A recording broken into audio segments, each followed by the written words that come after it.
What What up? up? I thought it was supposed to auto switch, but maybe I screwed that up. No, I know. I was like waiting for a second, like black. I just clicked on it. Yeah, what's going on, man? How are your 5 beers that you brewed in one weekend going? Oh man, I did a switch today. So like they're all done. I believe primary fermentation is done. I still have one sitting right here behind me. But I rotated the lagers out of the fermentation chamber for a diacetyl rest, and I rotated an IPA and the golden rye into the fermentation chamber for a crash. So I'll be kegging beer maybe tomorrow, maybe Wednesday. Nice. We'll see how it goes. But yeah, it was good to be back on it. Now let's just see and hope it doesn't all turn out like shit. That's good shit. But it's nice to have. I mean, between that and the cider that I made at the meeting, going to have like 30-ish gallons of homebrew on tap here in the near-ish future. Yeah, that's crazy. Yeah. I don't know the last time I had that much on. I'm only slightly distracted for a half sec here. I'm trying to finish up getting one more thing going for our demo, because today we are talking about online judging with BCOE&M. Yes. Which stands for something I can't remember. It's like beer competition, online entry, and management. Is that right? I think you got it. Yeah. So BCOE&M is the application that we use to run the Michigan Beer Cup. And this year we are going to offer digital judging as an option, not a requirement, to the judges that show up to the competition, because our new venue has Wi-Fi that can support that. I will say highly, highly encouraged. Good. I'm just trying to kill time for you. Yeah. But yeah, so we put this out. We put out the message a couple weeks ago that we're going to open up Michigan Beer Cup to online judging or digital judging this year, which is, I think, we did it a little bit last year in some of our like early flights. And I know other comps are starting to do it. Indiana Brewers Cup is doing it through the BAP program. Yeah, anybody that uses BAP is pretty much locked into it, I think. Yeah. And so I think there were some positive responses once we made the announcement. I mean, I think people have seemed pretty interested or excited that we're going to be doing it.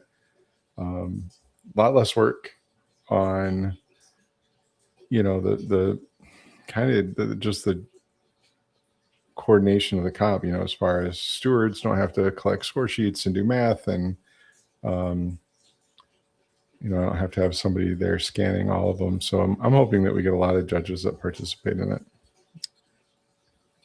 I would assume most, honestly. We've had a lot of, interest. Yeah, as far as I can tell. I not to get super distracted either, but what are you drinking?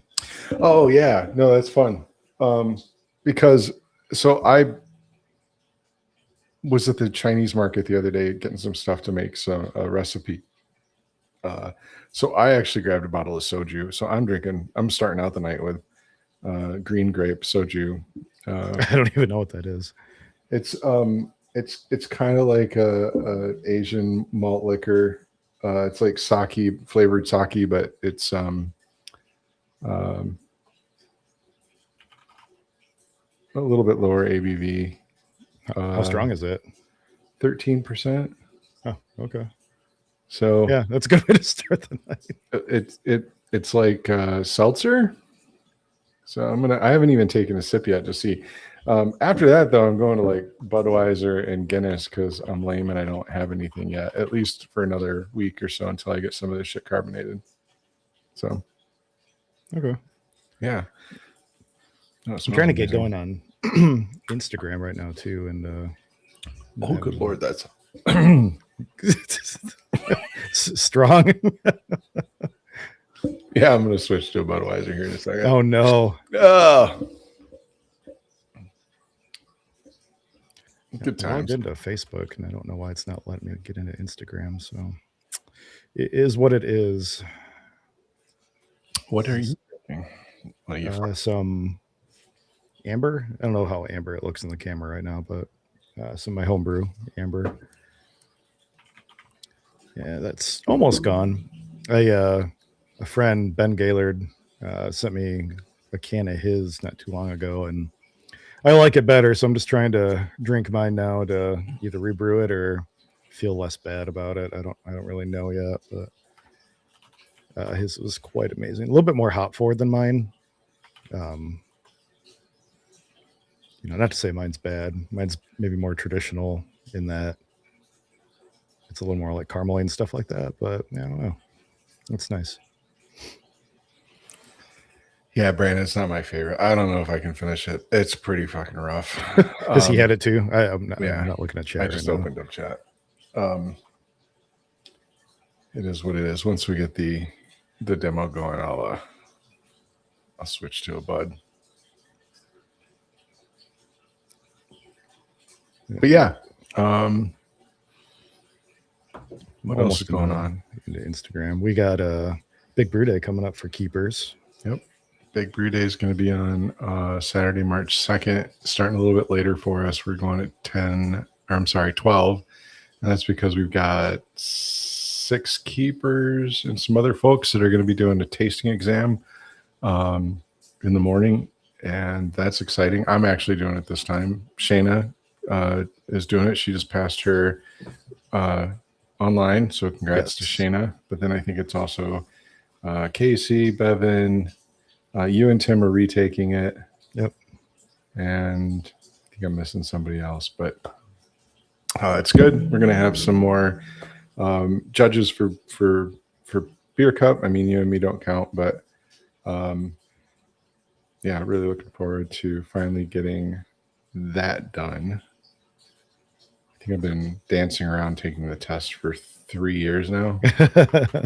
And then you'll be able just to say you have it, and everybody can tell you you can tell everybody else to just screw off. Try to get you to do stuff. Yeah. So then after that'll be the Big Brew Day. I think we're doing session beers this year. We're not sticking with the Big Brew Day recipe, but it's kind of cool. I think last year we all did big beers, and this year everybody's doing session beers, so that's fun. What's your team doing? I'm not actually on a team because of other obligations that I have that day. I'm going to be swinging through Big Brew, hanging out for a bit, but then I got to bail, so I'll just be bouncing around. Yeah, I got to babysit. Okay. I got 6 dogs by myself for the weekend. So, all right, I got Instagram going now. I can actually pay attention. Right on. Not be such a doucher. No, it's all good. Yeah, just got to get it all set up again.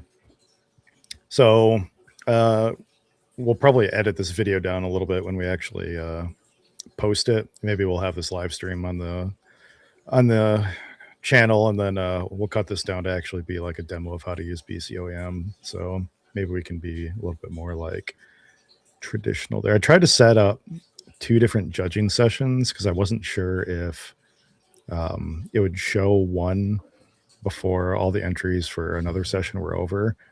No, I'm not 100% sure I did it right, and it's only showing one, so it might be for the best. But I can share my screen and start demoing if we want to get into it. I mean, depends on if we have more to talk about or. No, I don't think so. I mean, we can do the Big Brew. I'm sorry, not Big Brew. Michigan Beer Cup dates are coming up. We're going to be open for registration in early June. Drop-off's going to be mid-July. And the big date that everybody needs to pay attention to is judging will take place on August 1st. We did lower the entries to 350 this year, and that's just because we're just trying to get it all done in one day with the judging pool that we have. Hopefully, as we grow this judging pool, we get into next year, we can look at opening that back up. But last year it was a real challenge to try to get it done, and we had to wind up doing like early sessions and late sessions, and it was a little chaotic, and it felt like we were doing Beer Cup for a month. So we want to avoid that and get it down to one day. So 350, still 5 entries per person. Did we raise the price? Is it still 15? 12. 12. Awesome. $12 per entry, 5 entries per person. It is going to sell out fast this year. We usually sell out at the 500 mark, or we get very close, or we sell out and then bounce back and forth. So we usually fill up about halfway within the first like day or two. Yeah. So I would expect to be at 250 entries by within a couple of days of it opening up. So, yep. and then maybe 350 by the end of the week. So I expect this one to fill up and close out sooner than we've done in the past. So I would really encourage anybody that's listening to this, or anybody that sees it or sees our posts, please register and get your entries in quickly. Don't sit on it this year. You can always put in your entries, and we're going to leave the form open to edit and change entries, and right until like drop off, I think. So by all means, if you feel free to put a placeholder beer in there, but yeah, get your entries in. We don't want you to miss out on that. And then award ceremony will take place at Michigan Beer Cup, Michigan Homebrew Festival, just like usual, which is going to be the 22nd of August. It got pushed a week, so yeah, whatever. Yeah, that next week is. It is wow, I'm not that. There we go. August, yeah, 22nd of August. Yep. So we're judging on the 1st, and then award ceremony will be 3 weeks later, on the 22nd. So, yep. I think that's all the big announcements. Into BCOE&M. Into BCOE&M. It's really going to be like a small like demo. Like it's not gonna. It's really not that complicated, which is nice. We tried it last year for a couple of sessions and it was a little weird, but once we got the hang of it, it actually makes a lot more sense. So I have, this is Michigan Beer Cup, which we don't want. Hold on a sec here. So I have like a 49-inch widescreen. I'm going to see if I think it'll drop me for a sec. I think I can just share Firefox. You should be able to. Yeah, let me just see if I can even share just a tab here. Screen share. I have too many tabs. What's this one called? Keepers.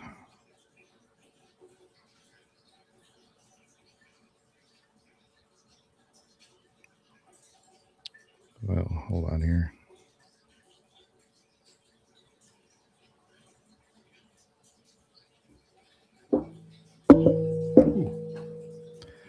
Well, what's going to happen if I just share a screen? Yep, that's going to be way too wide. Okay. Bear with me. Oh, you're good. All right, so that's that window. I think this. All right, that should be good enough. Yeah. That was cool. Yeah. The infinite screen. Are we seeing a Keeper's Cup? Yep. Keeper's Cup, judging dashboard. Awesome. Got table assignments. Looks good. I'm going to grab a beer while you're doing that. Yep, you're good. So I'm going to log out and log in. This is the new version of BCOE&M 3.0, so it has like a little bit of a different layout, like on the front page. Michigan Beer Cup, we disabled kind of the scrolling, like fade in effect as you go through like the page. So you'll see it more or less just kind of standard all the way through. But once you're logged in, you won't have like this admin section up here, but you will have your profile box on the top. And as long as you're registered on the Michigan Beer Cup page as a judge, and we've assigned you to, a session and tables and stuff like that, you'll have a judging dashboard up here. So if you click on your judging dashboard, you're going to be brought to a page where you're going to see your table assignments. And this is what I was talking to Jason about. I have us both signed up for 2 sessions, but it's only showing our first session here, which I made start at 4:30. So not sure if it's just that we haven't finished this session yet and it's not showing the next one, but that's probably a good thing. It's probably less confusing that way.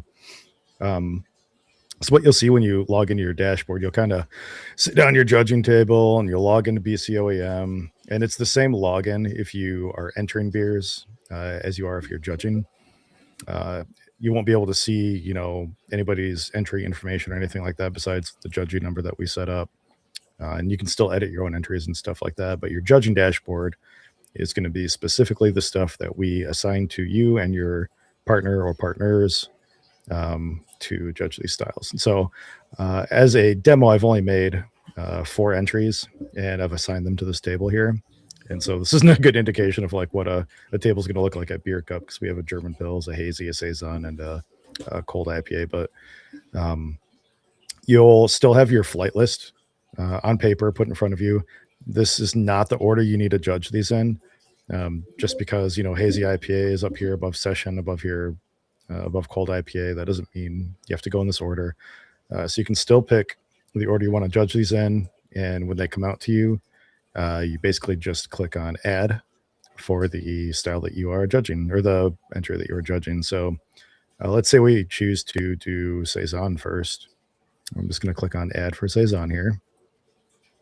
And we're going to be brought into basically what's a digital version of a score sheet. If there's any required info or special ingredients, they're going to be up here in this kind of green section. It's going to suggest what order of the flight that you put this in. It's just one because this is the first one that has had a entry added to it, or a score sheet added to it. You have a checkbox for bottle inspection, kind of like how you would on paper, and comments like how you would on paper. And then for aroma, appearance, flavor, mouthfeel, and overall impression, you still have to enter scores and you still have to enter comments. That's just like a regular score sheet. So I'm just going to fill this out, and we'll do 1 of 4. I'm just going to say gold cap, high fill. How dare they? So we have a drop down for score. We're going to say it was a really aromatic Saison. In real life, I would type more notes than that, but we're going to... Do the fields have a max? Do you know? What do you mean? Oh, a max number of characters? Yeah. I don't know that, but I doubt it. It's probably like 65,000 characters if I had to guess. Okay, cool. We'll say it was pretty flavorful. Nice and phenolic. Very spritzy. And I really, really liked it. We'll give it an 8. So obviously we would want more comments on a normal score sheet, but it's tough to gauge here how many quote unquote lines you're filling out compared to like a normal like a paper score sheet. But we still have the things that we want to comment on. So comment on malt, hop, esters, aromatics for aroma, and color clarity, head retention for appearance. And the cider and mead score sheets are adjusted to be cider and mead specific too. So we only have, the 4 sections to fill in for those. Flavor and mouthfeel are combined on those score sheets, and the scores are tweaked a little bit differently. So keep that in mind. And then as you're scoring, it's automatically added up for you here. So not having to do the, the brain math, I guess. And then you have your checkboxes for intangibles and descriptors. And I like how it calls them descriptors here, not off flavors, because not all these are necessarily off flavors. A little bit of oxidation in a, old ale can be okay. A little bit of, diacetyl, maybe some like Czech or English beers can be okay. Things like that. Sour beers are going to be sour. So my Saison's a little phenolic. We're going to check that. And basically, once you're done judging, you and your partner will come to a consensus, just like we do with paper. So maybe my partner gave this a 40 and I gave this a 42. In that case, we would both give this a 41. And so Jason, do you have access to your account? Because I actually made you the other judge. I'm doing it right now. I'm with you Oh, because nice. I know it's not going to let you go through until we both do it. um. So I So want to. you're the head judge. So I think just to point out, right? I made you the head judge, actually. Okay. All right. So I entered the consensus score of 43. I'm going to say that this entry advanced to the mini boss. Will submit the evaluation. I actually wanted to enter a different consensus. Oh, So here's, if I enter 41, we get this pop up here. mhm. Consensus scores do not match. And so you'll see in this box over here, our judge scores were both 42, but we both entered like different consensus scores over here. So if I have to change this to 43 in order to make this match. So essentially, you and your judge still have to enter the same consensus score, and that still has to be approved by us on the admin side. But once it does, you'll see this in green here when you come back to your judging dashboard where it says all consensus scores entered by judges match, and we're good to go. So if you do see this red, like if I come back and, I mean, obviously entering me giving it a 42, but both of us having a consensus as a 43 is not real. But No, let me. I'll edit it back. No, keep yours, and I'll just give this a couple extra points. Oh, I already changed it to. You're good. So I gave it a 44, which would make our consensus score 43, but maybe I was stupid and I mathed wrong and I hit 42, and maybe for some reason that box didn't pop up. If we come back here and look, one of us typed the consensus score wrong, and you'll see that in red down here. So that's something to be aware of. Again, it's something that us on the admin side will see. You'll have another warning up here in yellow that says, hey, take a look at this entry, go fix that. It would make it easier on us as the admins if you make sure everything is good on your side, because your stewards aren't really going to be able to see this. They're not going to be able to check your math and stuff like that, like they would on pencil and paper. But the software is supposed to mostly do it for you. It is not going to stop you, but it will definitely yell at you. So I'm going to change this back to a 43, and we'll see that everything's back to green, and my little yellow box up here is gone. I want to point out, like, so you can, as the secondary judge, you can see where you can just hit that view button under it, and it brings up like a mini sheet of everything that you entered in. What I'm seeing on my side as the head judge, I can actually see my sheet and your sheet. Oh, that's cool. So head judge, you can, if you are, somebody like Sandy or Gail or something like that, and you're sitting with a newer judge, you would be able to see their evaluation, see what happened, see if there's anything that you need to correct. If that consensus score didn't match up or something was red, you can actually, as head judge, kind of go in and take a look too. That's cool. I didn't even realize that was a feature. I don't think we messed with that much last year.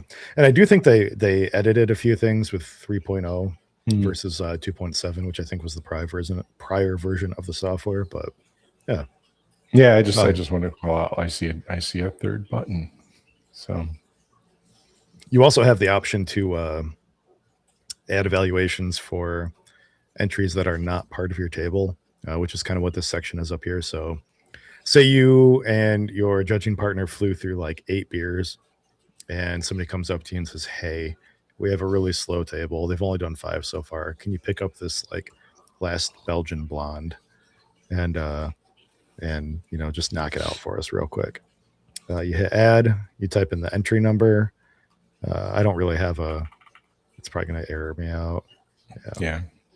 That doesn't actually exist, but yeah, entry not found. So, but you type in your number and you go and judge that sheet as well, and then it'll show up in this box under table assignments too.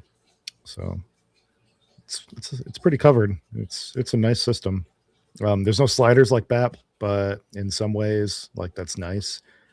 kind of forces you to give a little bit more like verbose feedback.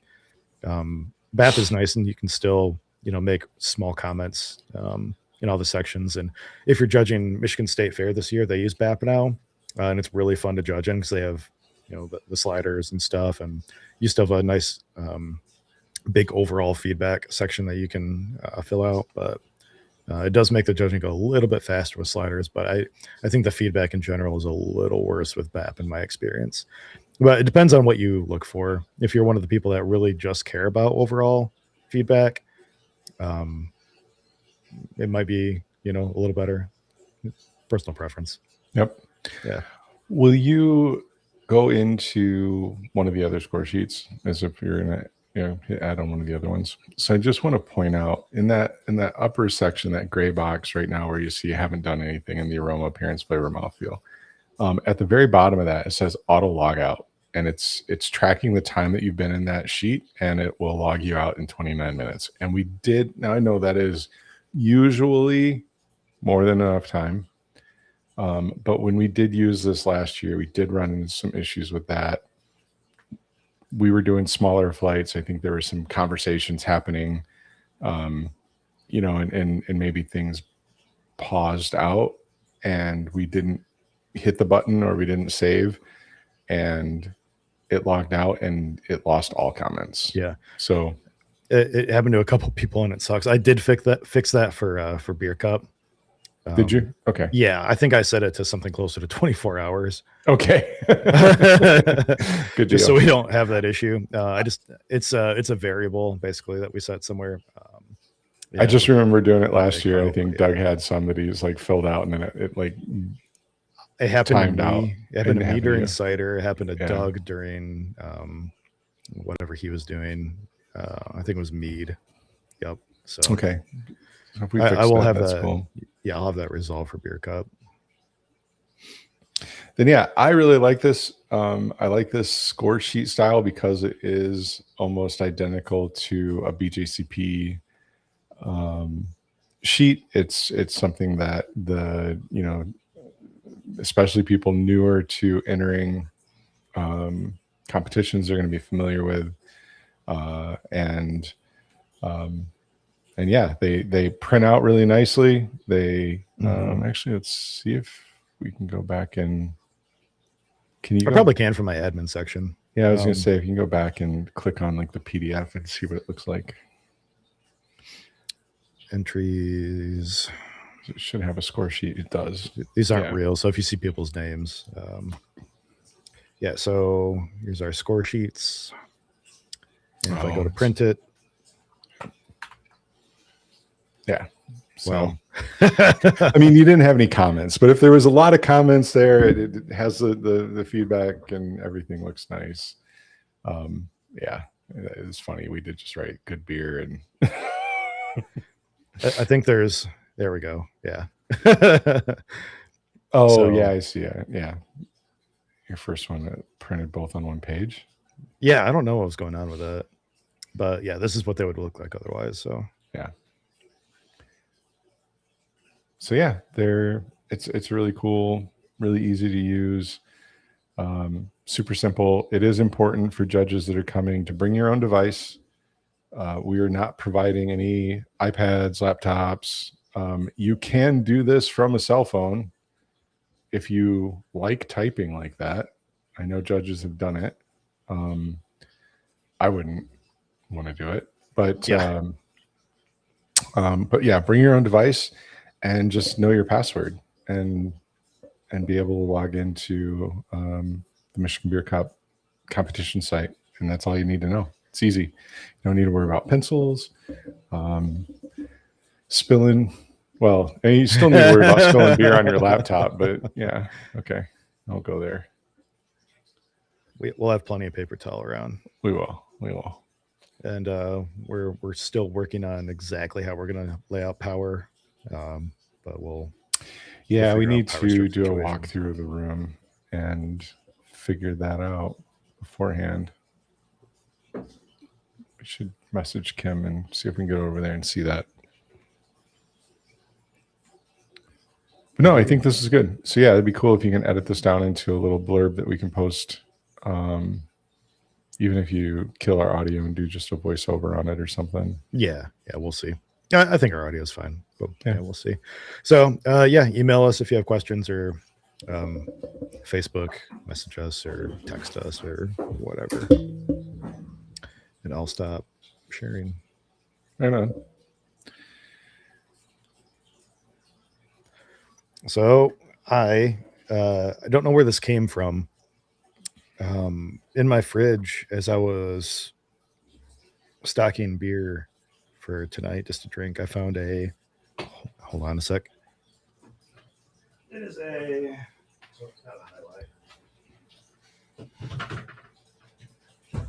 I think one of my friends sent this to me, but I'm not positive. I wish I could remember now. Oh, that's still being. Going to try to remove it, but yeah. How do I could I just hide it? I just hit it. It is from Three Sheeps. Are they in Wisconsin? Let me. Yes. I've been there. Yeah, I don't know who gave this to me. Yes, I've been here. That's a really cool place. It's like in this big freaking warehouse. Wait, I've been there. Did I give it to you? I don't know. I don't think so. I don't actually know. But if you're reading this and you sent me this, I haven't drank it yet. I'm going to right now. It is a bourbon barrel aged imperial stout with vanilla, cacao, and coconut. I totally did not. Oh, okay. I was going to say, Amy and I went there year before last. We were going through just doing a little vacation. We went and stayed at like an Airbnb up by Green Bay, and we drove through Sheboygan. And this place reminds me a lot of Rochester Mills, the old Rochester Mills, how you kind of like walked into their big warehouse and yeah, they had like painted stripes on the floor, and seating, but then there was a brewery in the back, and it's like that, just this big, massive building. Decent beer, if I recall. Well, we're about to find out. I was really impressed with the lagers and stuff that I drink there. I'm actually looking at my Facebook to see if I tagged anything. Yep. Yep. This is a nice beer.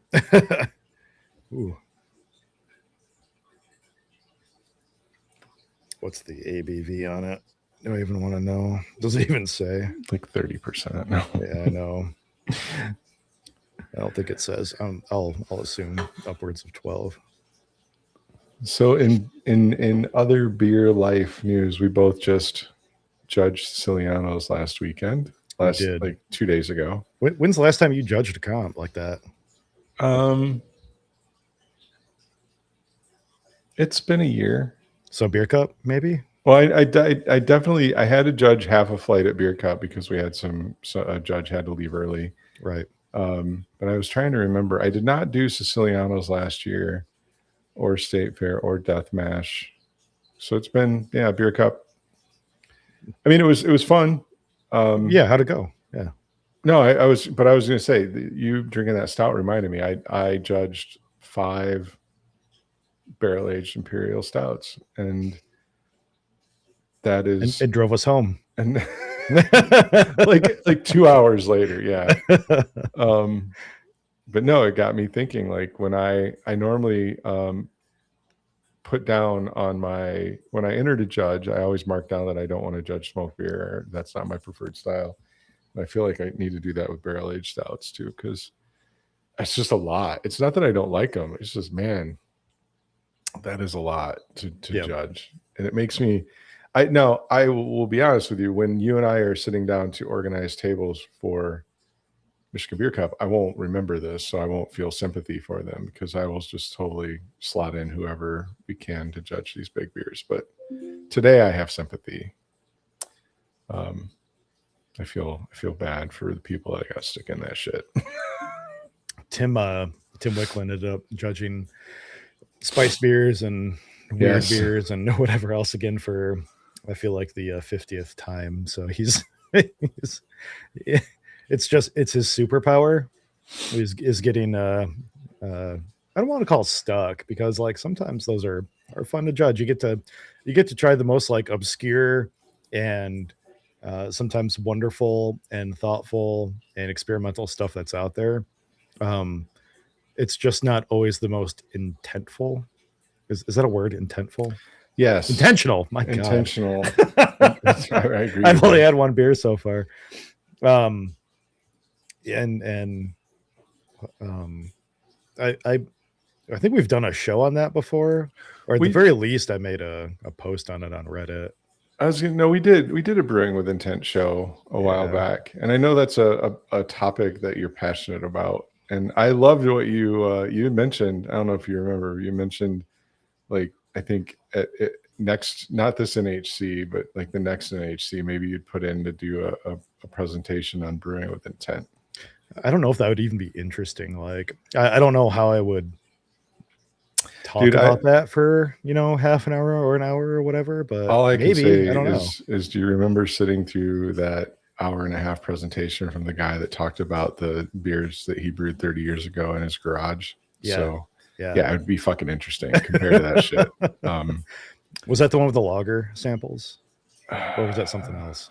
don't think he had samples. Okay, yeah, It was I just do remember that him though. like it was like a slideshow of pictures. Like, here's my system that I started brewing on 30 years ago, and then here's the new ash tun that I bought like 5 years later, and then Yeah, like, oh my god. yeah.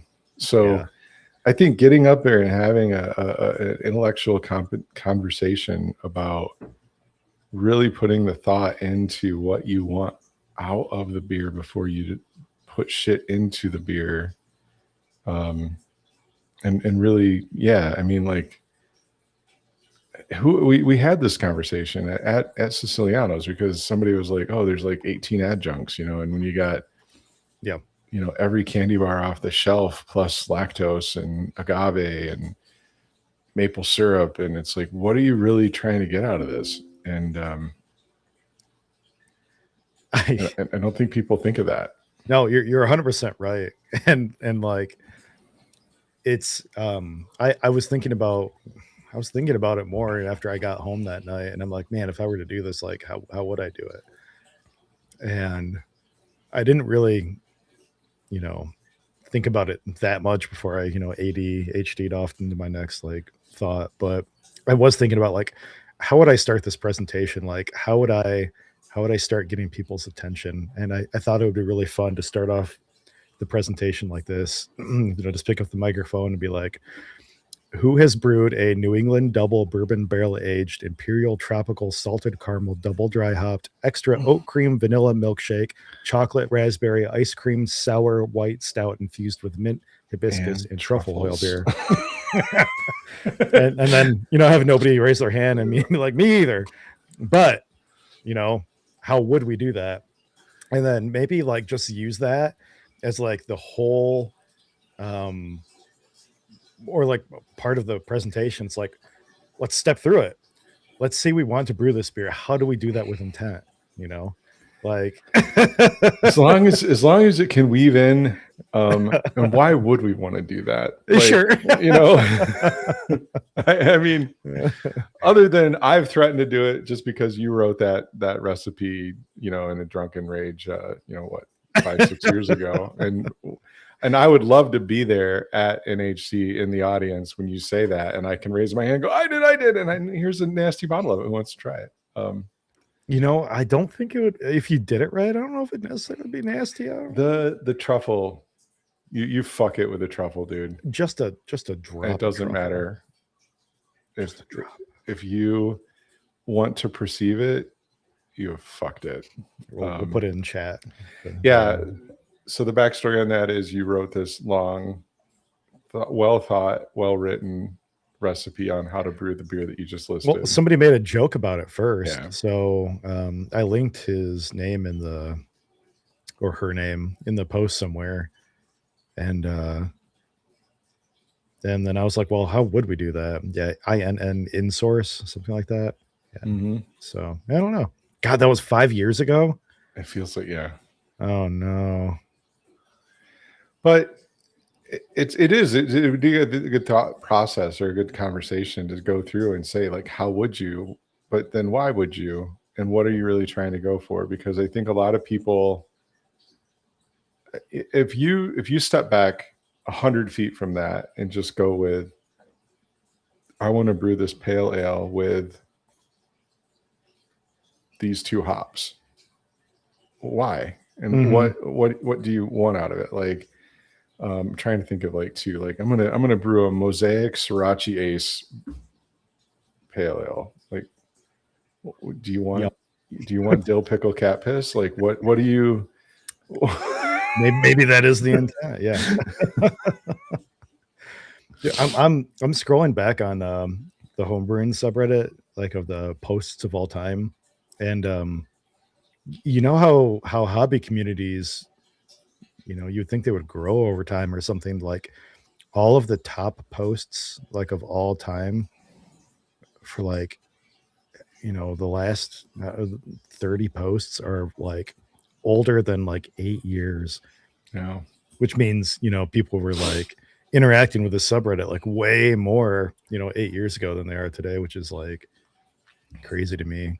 We all know homebrewing's been in a bit of a decline. We recently lost our final remaining homebrew shop around the Kalamazoo area, which is it is what it is. It's a business that was supporting two businesses, and one probably not doing all that great because again, homebrewing's not super busy right now, and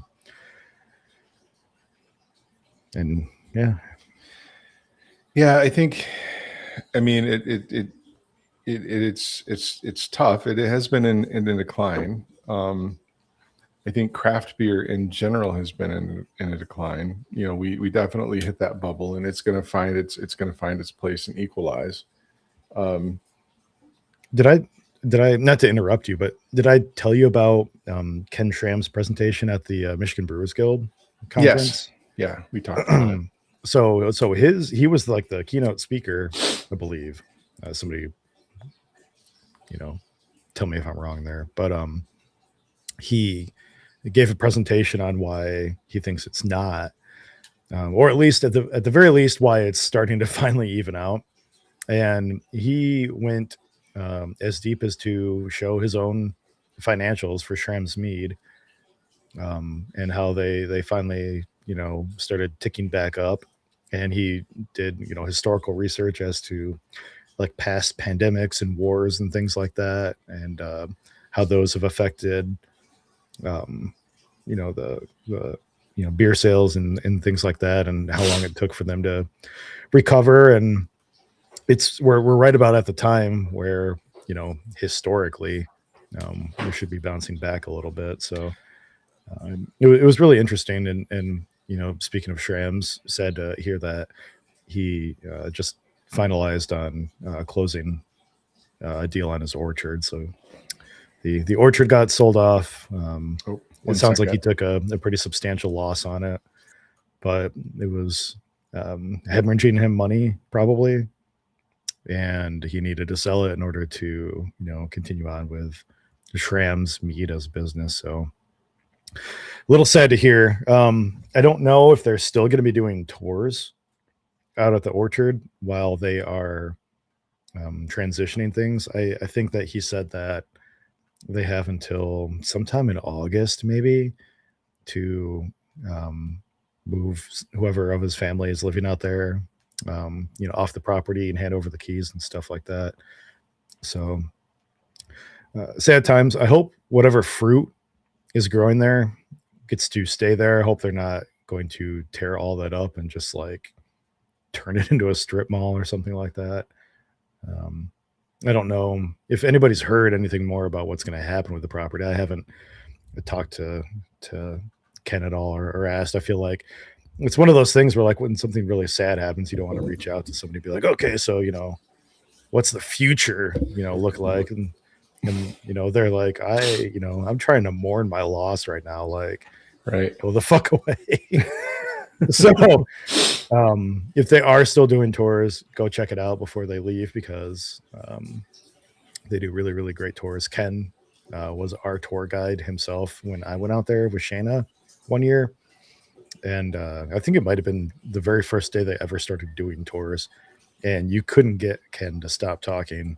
He was so freaking passionate about everything he was doing, which makes it hurt even more, that the farm is going away. But buy Shram's mead, help him stay in business. Nutmeg is really, I think it's maybe one of the cheapest meads that they have, and is probably one of the unsung heroes of their library. It is very sweet, and I don't think that everybody loves the taste. I've had some people, not like it as much as I do, but it's nice. So sorry to ramble on. I know, Jason, you got to step away for a sec anyway, but No, it worked out. Yeah, minor emergency. When my eldest calls me on the phone, usually it's a car accident. We text. He doesn't call. So when I saw his name on my phone, I had to jump everything in good? and take it. They're without power, and so he's hooking up the generator for the first time. So I just had to walk him through switching over the transfer switch. That's cool. Because they don't have an automatic one. So that house has a generator. Did you get that wired when you lived there? Yeah, of course. I lived there for 6 months. Okay. So I lived there for 6 months, and so yeah, I wired up a generator. Wait, you did it yourself? No. Oh, okay. I don't touch that shit. But I had a generator wired, and then now that we're in the new house, which I think this is the second show that we've done since I moved. Mm-hmm. And I'm still unpacking shit. I haven't even hung pictures yet. My office looks empty.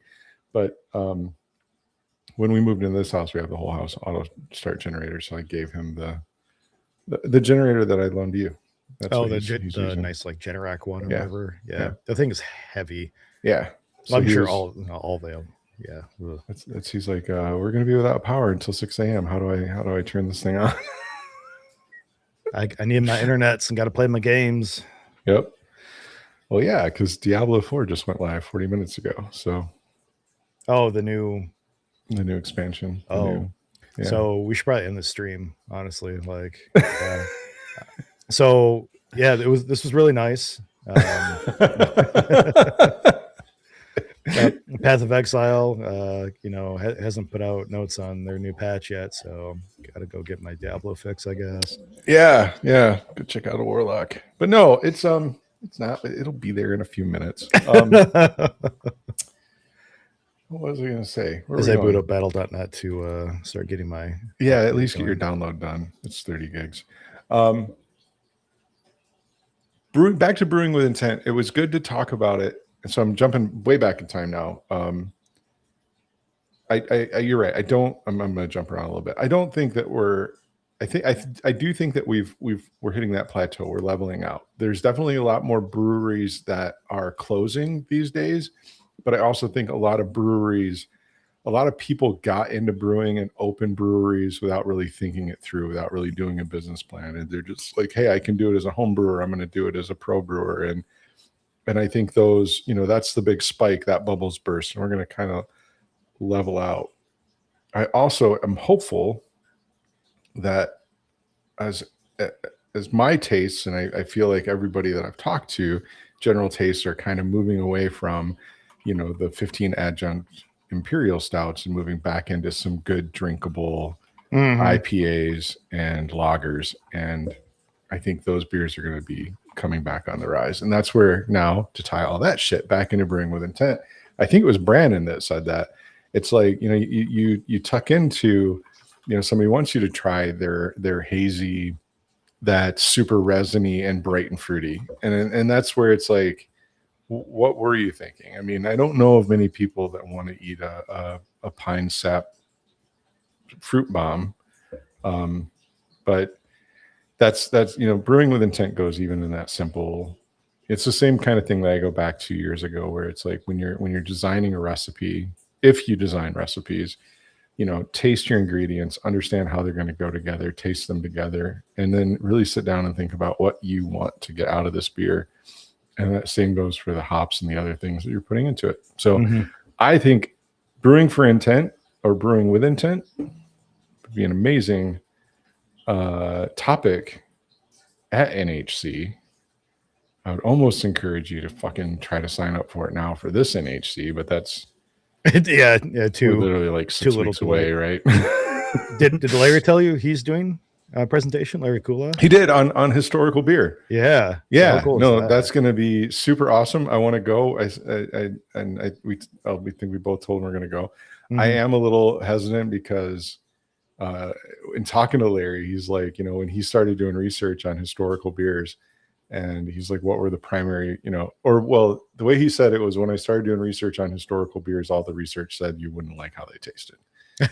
all And, smoky a little bit. Yeah, or? because they're all going to be warm, flat, smoky, and bitter, or whatever. And so Larry, I know, has done a good job of embodying the historical aspects of the beer and still making good drinkable beer. He's won a lot of awards for his historical beers. I got to announce like 3 years ago at Michigan Beer Cup, Lori let me announce that he had won a best of show at some other smaller historical comp in Ohio. That was super cool. That's cool. So I know Larry can make good tasting beer, but I am a little worried about the samples that he's going to pass out and how smoky they are, because I just can't do it, man. Yeah. But yeah, no. So on that topic, we are going to NHC for the second time in 3 years. So, 3 years, 4 years, 3 years. We didn't do San Diego. 4 years. San Diego. We didn't do Colorado. They lost one. No, it wasn't that long. When ago, was Pittsburgh? Fuck. Oh, hold on. We can Google it real quick. Who can Google faster? Ow. I can't move this microphone. Did you hear that? Yeah, what was that? It's my watch it in the microphone stand. You're beating me on the Google foo. HomebrewCon Pittsburgh was 2022. Holy shit. I know. Yeah. So we're going back. We're going to Asheville. Looking forward to that. If anybody, so on our first Michigan, or at our first NHC in Pittsburgh, Michigan Brews was 2 years old. Man, it's crazy how long that is wild. Yeah. And when Brian and I were walking the floor of the convention center, some guy, I know where you're going. Yeah. Some guy yelled, "Michigan Brews," and we got recognized, right? So, and it wasn't somebody we knew. No. So, if somebody listens to this on a podcast, or somebody out of state, you're going to be NHC, find us. Maybe we'll try to do some little sound clip or short pours or some little clips from NHC. We haven't talked about it, but we should. I forgot about that. The whole idea of short pours. I still love that. I do too. That naming, that phrasing. Yeah. I love. I loved the whole short pours thing and the smaller content, and I think it would be great to. We've got the lapel mics, and let's do some. I don't know. Maybe we can run into somebody and talk to somebody for a minute, or we can just sit there and talk about how awesome it is to be at NHC drinking crazy beer. For hopefully not the last time. There's been talks about. I'm excited. Yeah, it just depends on how good they do this year. I was going to say I'm excited to see how it goes, because this is their first one officially away from the BA. Yeah, I think you're right. Right. I think so. So I could be wrong. I think this is the first official on their own, completely separate NHC HomebrewCon. And yeah, I'm hoping it does really well. So oh my God, Diablo 4 with a high res assets is 200 gigs. Shit. I clicked that off. I have a nice monitor, but I play everything smaller anyway. Like, do you have a widescreen? You don't yet, right? No, I do. I have two. I've got 6 feet of screen in front of me. Well, combined though, I have you I have a 40. 40. I have two 42-inch ultra wide. Okay, Dell Ultra Sharps. the like you have them side by side, but like it's too much to like have it in front of you, right? Like, there's too much going on, like the peripheral vision. Yeah. Yes. So like I have to keep mine like I think I have the equivalent of like a 32 like Well, and the other thing, like, on my screen, how close are you sitting to it? Like, how far away is? based on like where my face is and where your face is, probably closer than you. Maybe I Because don't like, know. I think my nose, tip of my nose, is 3 feet from my monitor. Yeah, I am maybe a foot and a half, 2 feet. Yeah. So get back a little bit, man. I don't. So I don't know. My eyes are better than yours. I Oh, know yeah. this because you have should I say this on here? You have the old man reading glasses now, Shut up. Yeah. but if my monitor is further back, like if I'm sitting way back here, like it's really annoying to like read this text. I just like I don't want to have to struggle You that gotta much. adjust. Oh no. But no, I'm like here. I can see my um. I can comfortably see 50 inches of monitor. I lose like the because like I'm kind of like more centered to this one, and I have this one off to the side. Um, and so altogether they are 6 feet long, so they're each roughly 3 feet wide. Um, and I lose maybe a half of this one. So I usually play, and then I have information on the first half of this one. But I yeah, like I it. do have them mounted farther away. They're supposed to be on articulating arms so they can come out and go in and up and move around, but I tore my office apart. I'm impressed that you even have everything together enough to do this stream tonight. It's a mess right now. Like this I'm sitting in like the middle of the room, the desk. Uh, Fair. I just built where my desk goes over here. I just built a new shelving unit, but that's where my monitor arms are mounted, and here you can see in the blurry picture, like Oh yeah. that's my office or Oh my yeah. You're desk pointing space. yeah. You're pointing a Yeah. different direction even. Okay. Yep. So yeah, and then, yeah, everything is just piled up and shit. I moved everything close to the desk so it wasn't visible on the camera. Okay. It'll be sweet. But here, yeah, I can put them on my reader so I can see you a little bit better. There. That's the old guy. No. See, now I can sit closer to the monitor. Yeah, you gotta stay back. Get back. It's bad for your eyes. So, what are you brewing next? I have a Schwarzbier in the fermenter right now.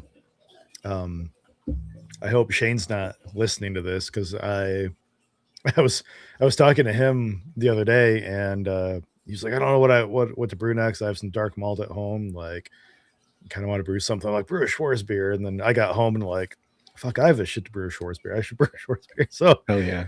yeah, that's in the fermenter right now. And then I have the ingredients. My next two recipes are for a.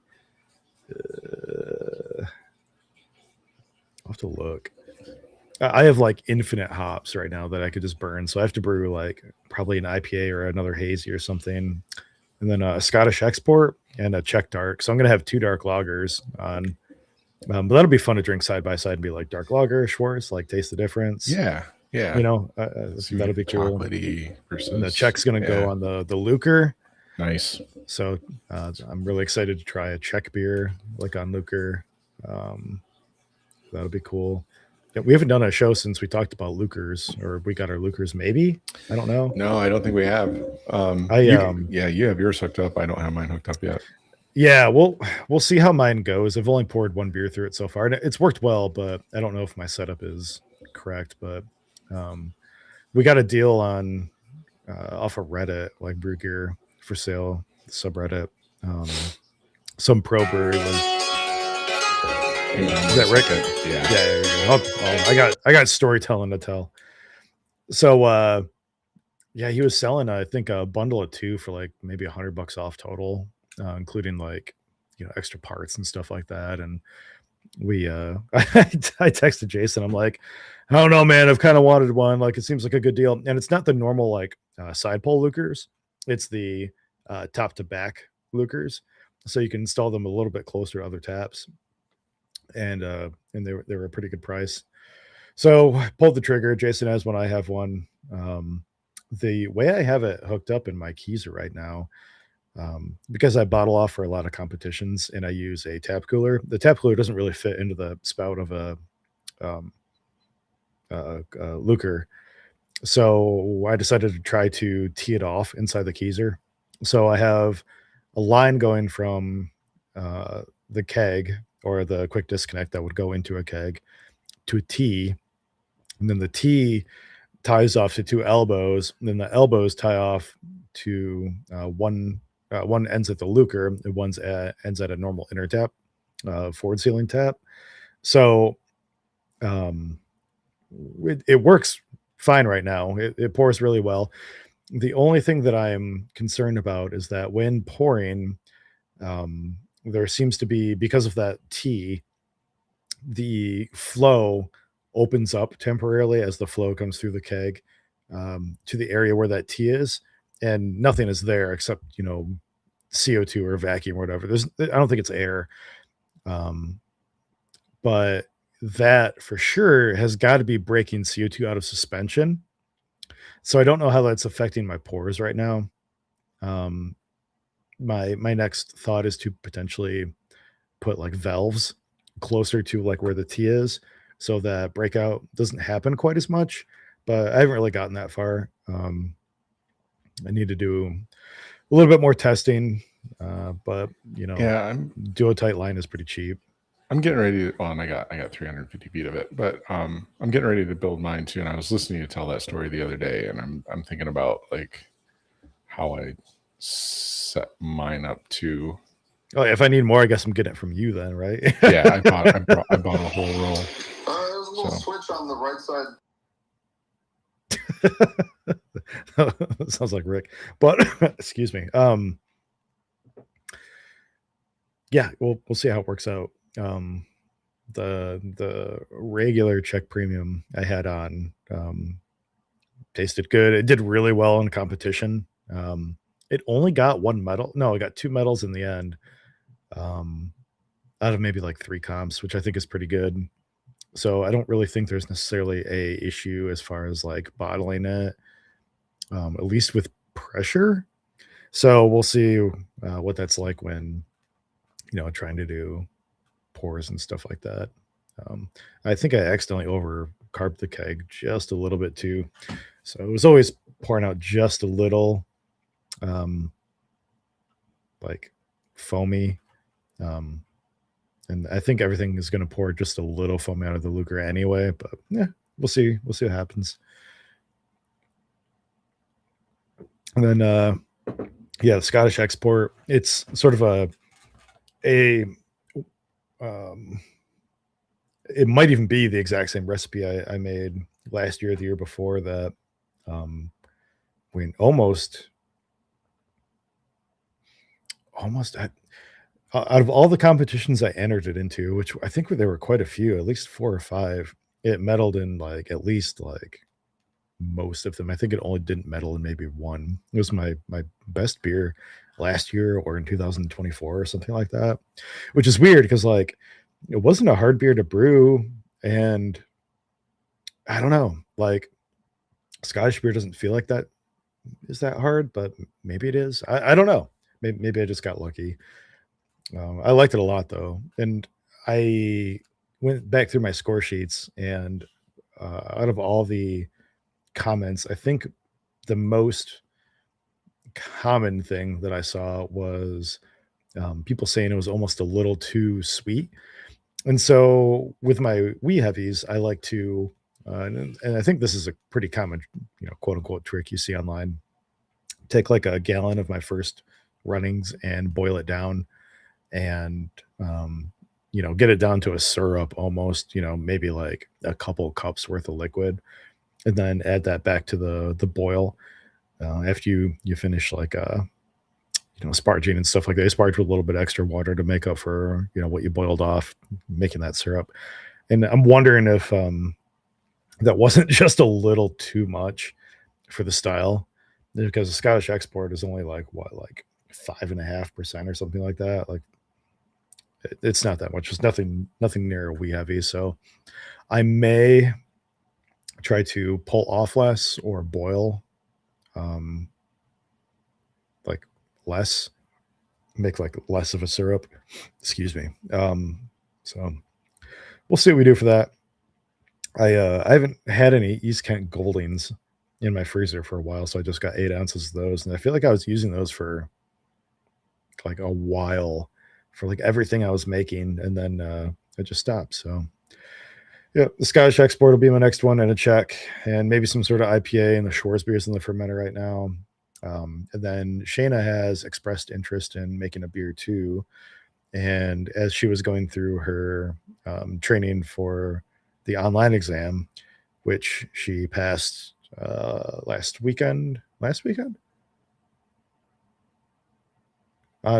Monday. Yeah, I think it was a week from today. Yeah, it was at Club. So anyway, she was reading about the style guidelines and expressed interest in making a English bitter, maybe. So we might like look into that. I've never made an English bitter, an extra special bitter, or anything like that. So my last attempt at making like an English mild was not that successful. Mike Neville, who a lot of you know, got, I think, gold, if I'm not mistaken, at NHC in 2022. I think it was the Pittsburgh year. And his was really good. And he sent me his recipe, and then I fucked with it and tweaked it, and it didn't do well at all. So lesson learned. I'm like, oh, we were texting. I'm like, I wonder what this would be like if it had a little bit more body. Like, what if we added a little bit more rye to this? And then I tried it, and I don't know what the comments were, but they weren't great. It could have also been that was my year that I wasn't doing great in competitions because I had a infection going on throughout the brewery. I don't remember what year that was, but I had a lot of score sheets coming back saying that things were definitely off. So it could be worth retrying my version of it, but I think it's probably even more worth trying the Neville version of, again, just kind of as is. Yeah, that'd be cool. The apparently the secret ingredient to an English mild is crystal DRC. Yes, I've heard that. You heard it here first, but that was the first time that I've used DRC. But I think my use of rye too may have fucked with it. I don't know, but I'm gonna try it again. Right on. Well, I just brewed 5 beers in a weekend in 32 hours. That is ridiculous and gross, and I'm very happy. It was fun. No, I mean, it was fun because I was really learning like the spike system, and that's the first time I really got to spend some quality time with it. And so I got up on Friday and I knocked out a golden rye ale, which is a Smitten clone because I love Smitten, and Brandon Edwards gave me the recipe that he used or came up with, I think. And then I brewed my OG flagship IPA. And then that was day one. So I got done at like 7, 8 o'clock at night. Went home or went to bed, got up the next morning. I forget, we did some other things in the morning, and I started brewing at like 12 o'clock or 11 o'clock. Mm-hmm. I brewed a American Light Lager, the version of Canoe Chuck that you tweak to be all grain. Eagle Nectar now, but the OG recipe is based off of, I think it's called Canoe Chuck, isn't it? It was, yeah. And then I brewed a Czech Pils for the Lucre Tap, and then I finished out the day with a Irish stout. So I've got golden ale or rye pale ale, basically pale ale, India pale ale, American light lager, Pilsner, Irish stout. It's a good tap lineup for me. That's going to be a good lineup. I know where I'm going to be spending my time in 2 weeks. Yeah. I will not be there when you're dog hell, No, that's all for you. I get that. But we talked about back in the day of doing some shows from here, and I'll have a full bar and we can set up out in the shop or something and get drunk. Didn't you say you're gonna have like a booth set up? Like, I want to do a studio kind of setup. Originally it was going to be there. I was going to do this whole corner like a studio set up with some chairs for us and things like that. There's currently a lot of water in that space. So it's not happening here. Things changed a little bit, but out in the other part of the basement, I have a big bar area that's right now it's full of boxes because we haven't unpacked yet. But I'm really looking forward to kind of getting the bar set up, getting the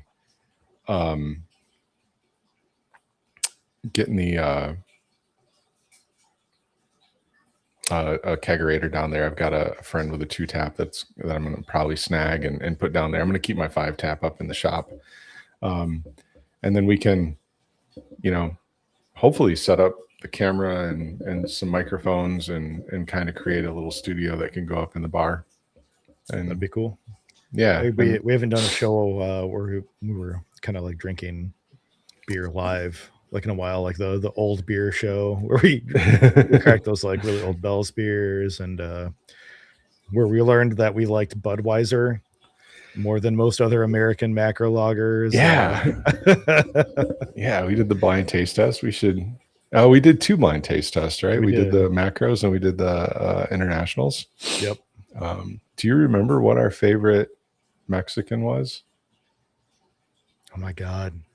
I think it was what is it that comes in the can?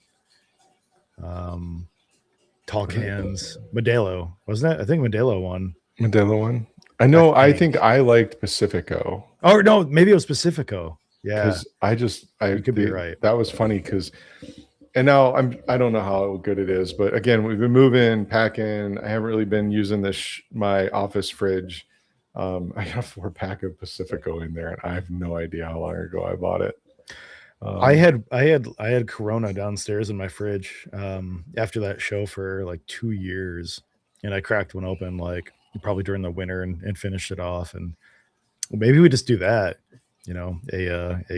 we can have like bi-monthly clean out the fridge episodes or something like that. Russ left a bunch of Busch Light in our fridge, so like we can just make hot beers out of some of it. I actually just drank one of the Budweisers you left in my fridge like 3 weeks ago. So so yeah, no, I can't wait to have my beer on tap again. I have to. I know you went through the whole ordeal with the Lucre tap and the lines and stuff like that while I was talking to Rick, which they have now power. They've got power. The generator is working as expected. He's downloading Diablo. Probably. But I have all the stuff I have to redo all the taps in my Keezer because currently my Keezer is being used as a fermentation chamber, but I bought all the Duotite stuff. I've got to get the 5 taps back up. I've got to get this beer kegged. And then, we'll have all this wonderful beer on tap, hopefully, or mediocre beer on tap, whatever it turns out to be. It's the Spike Trio system, so it's making platinum beer, right? I know it doesn't matter if it's good or bad. I can't tell you it's very expensive per glass. It's very, very expensive. The what do they call that? Dollar cost ratio or something? Yeah, the dollar cost ratio. Yeah, it'll get there. I gotta do quite a few more 5 brew weekends to get that cost down. Yeah, why did you brew 5 beers in a week? Just trying to get my per bottle cost down. Yeah, I can't wait.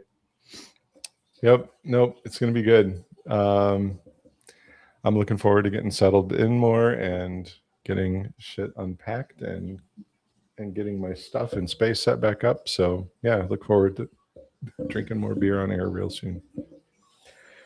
Well, that said, we can schedule more shows soon. And Yeah, you got to go roll your warlock. Yeah, but I mean, maybe I haven't even played a paladin yet. So the paladin's amazing too. Yeah, I don't know. All right. Well, until next time, whenever that may be. And I will edit the showdown. We'll get the the online judging BCOE&M thing like up. It's like it's not even that intimidating. Like as soon as I set it up and it clicked into things, I'm like, this didn't even necessarily have to be a show, but if it makes people feel more comfortable just watching, 20-minute video. No, I think if you can get that down into a little episode that we can post on Michigan Beer Cup, I think that would be amazing. Yeah. I think we'll get there. So cool, man. Awesome. All right. See you in hopefully a couple weeks. Cool. Where's that? Roll that cool outro. Oh yeah. How do I do that? Oh no. Keep talking. Keep talking. We're learning the new platform. We switched from StreamYard to Restream, and we haven't really used it very much yet. So there's graphics, captions, QR codes. Oh, I did this earlier too. Hold on, before we leave. That's right. We put the QR code up to the porn. Yeah, we did. But I made a Michigan Beer Cup one. So scan that QR code, bookmark Michigan Beer Cup. That's going to be open before long, and then please do that, because Facebook keeps unpublishing our page because it's and I sorry. There we go. No, I mean, this is a good segue on that one, because I have filed 2 appeals to Facebook, and both times now they've come back and said, "Oh, we're sorry, you're right, you're fine, your page is good." And then a day later, the AI unpublishes our page again. So it doesn't. It only means that it's not being recommended. Right. You can still find it. It's not unpublished. It's just if you're into homebrewing and you're in Michigan, you're not going to be auto recommended to find the Beer Cup page. But it's like fucking Miller and Anheuser-Busch, and like they have fucking Facebook pages. Like, what are we doing that they're not? Like, I don't know. Like it's not like we're recommending underage people drink. I don't know what we got flagged as. We only got flagged after I made my last Michigan Brews post. So, and the thing that they are referencing, and actually I was going to tell you I'm going to change it, is our profile banner has a picture of a beer in it. So, okay, let's do that. We're going to take the picture down, but even though they've said it's fine, but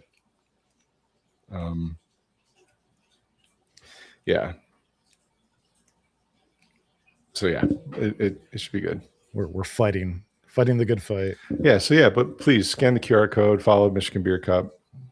That would be awesome. And we'll see y'all soon. Yep. All right. Bye. Cheers. Cheers.